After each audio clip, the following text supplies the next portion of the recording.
blancos que la nieve. Ver al ángel con ese aspecto tan terriblemente sobrenatural. La verdad es que si no hubiera sido por la gracia de Dios, estas mujeres hubieran tenido un infarto. Así que estaban en total pánico, y por eso el saludo del ángel en sus primeras palabras fueron: no teman. Lo que quería era calmarlas. Y note cómo el confort que le dio el ángel a las mujeres no se lo ofreció a los guardias. Porque los guardias, sí dice la Biblia, lo vieron y cayeron como si estuvieran muertos. Y a los guardias no le dijo el ángel: no teman. Primero porque no lo hubieran oído, ya estaban idos, ¿no? Pero como quiera, la Biblia nos enseña que los ángeles son espíritus ministradores en favor de ¿quién? De los que somos herederos de la salvación. Pues un ángel va a ofrecer confort, y lo ofrece muchas veces, sí. Aquella vez que estudiamos los ángeles nos quedó claro, creo, ¿no? Y recordamos incidentes nuestros en donde no podemos explicar lo que sucedió más que por la presencia de un ángel del Señor. Y eso, además de maravillarnos, nos debe dar tranquilidad y nos debe dar gozo, porque si un ángel nos ayudó es porque somos hijos de Dios.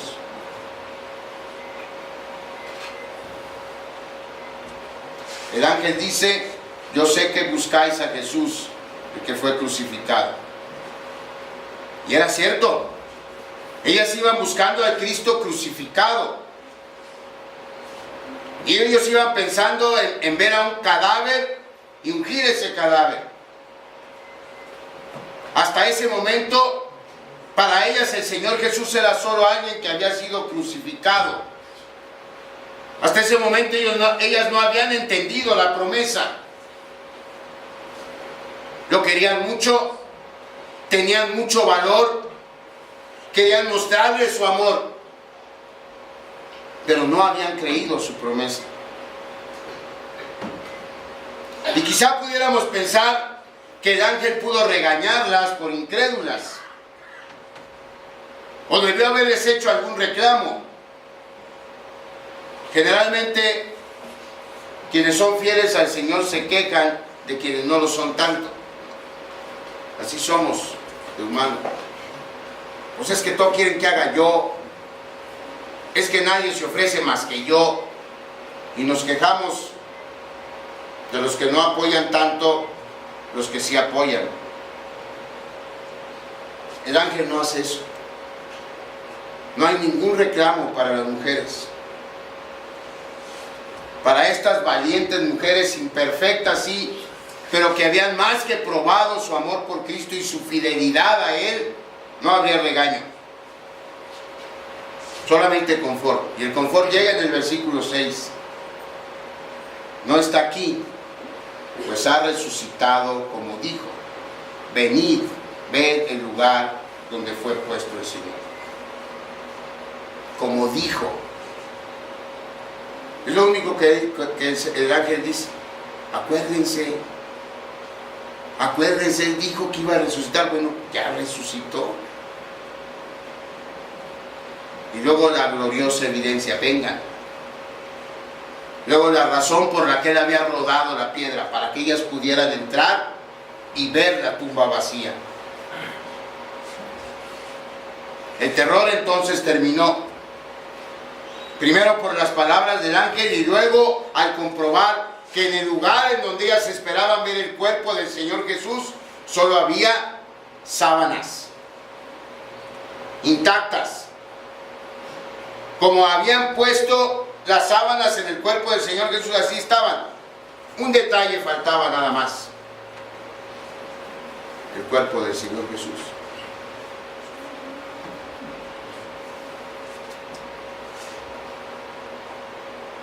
¿Por qué? ¿Por qué el confort vino primero por lo que dijo el ángel y luego por ver las sábanas? Porque entonces dice Lucas, vamos a Lucas 24:8.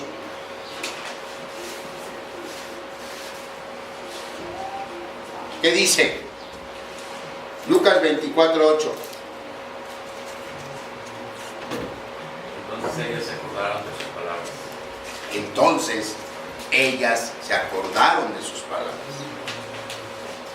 Cuando el ángel les dijo, y luego entraron y vieron las sábanas, entonces se acordaron de sus palabras. Luego el ángel concluye su misión con una orden exacta y específica. Vamos de vuelta a Mateo 28:7.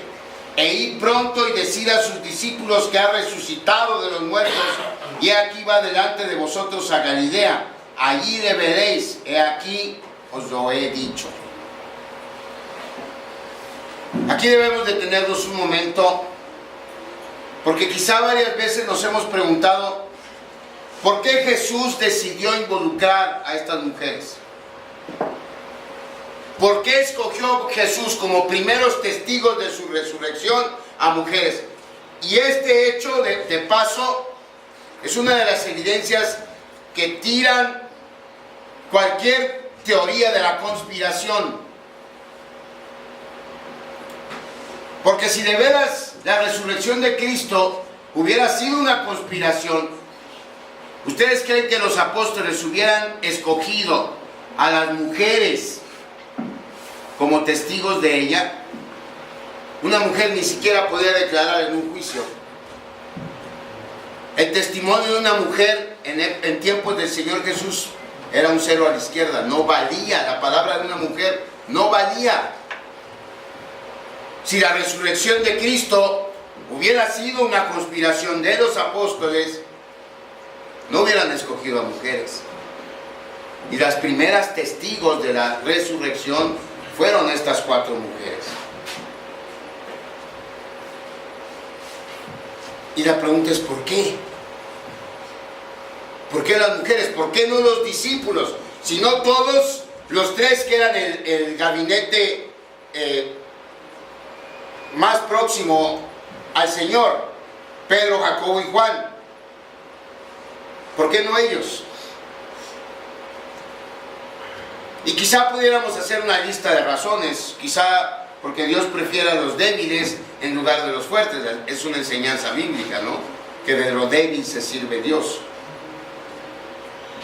O quizá porque Dios recompensa la fidelidad y ellas fueron más fieles que los discípulos en el tiempo del sufrimiento del Señor.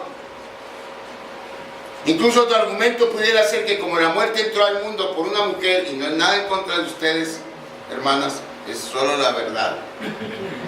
No. De modo, así pasó. Entonces, como la muerte entró al mundo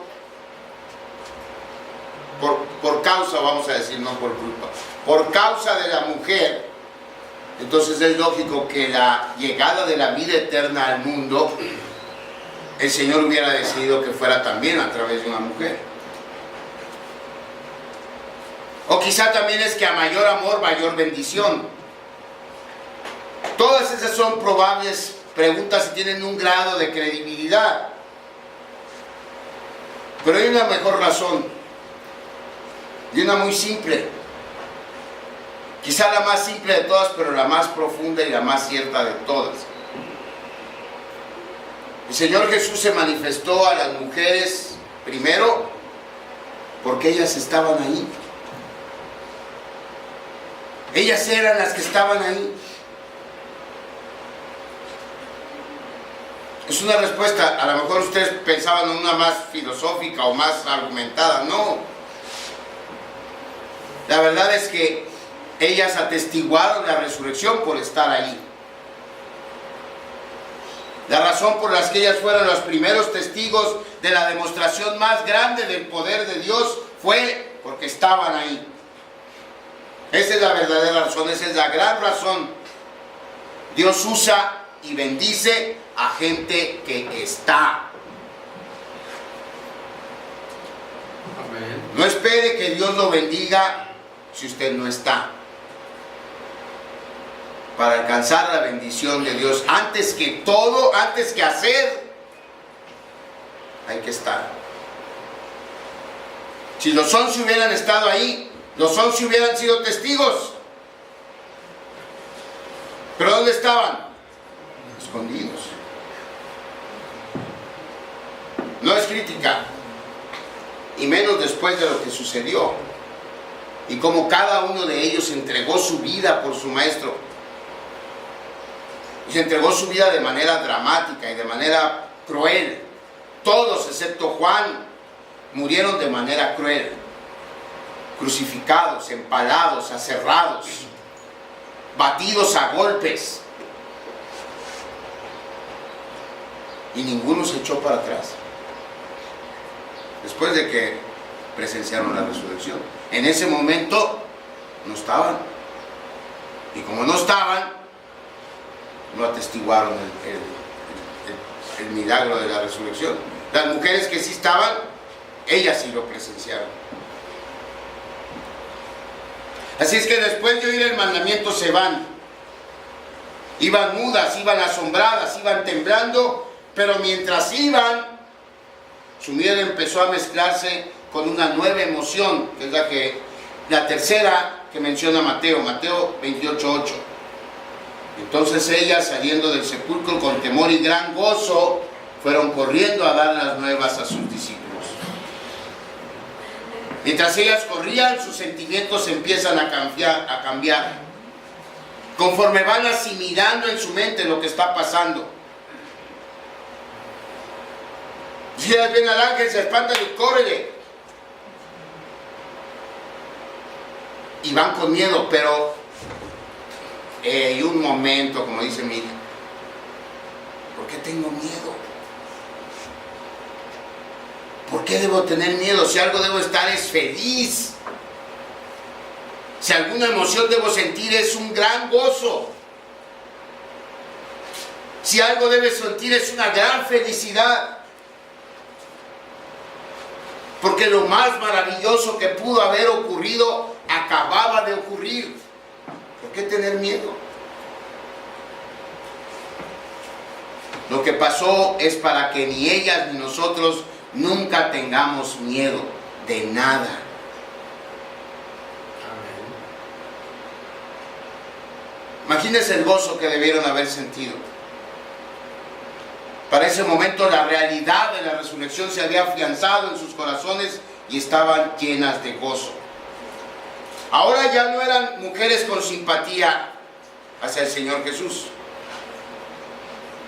Ahora ya no eran solo mujeres valientes. Ahora ya no eran mujeres con miedo. Ahora eran creyentes. Mujeres creyentes. ¿Y cómo no? La evidencia era abrumadora. Solo un necio puede cerrar los ojos de la razón a esta realidad. La necedad en la Biblia no es un defecto.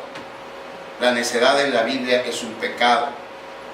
Y la necedad no tiene nada que ver con la capacidad de razonar.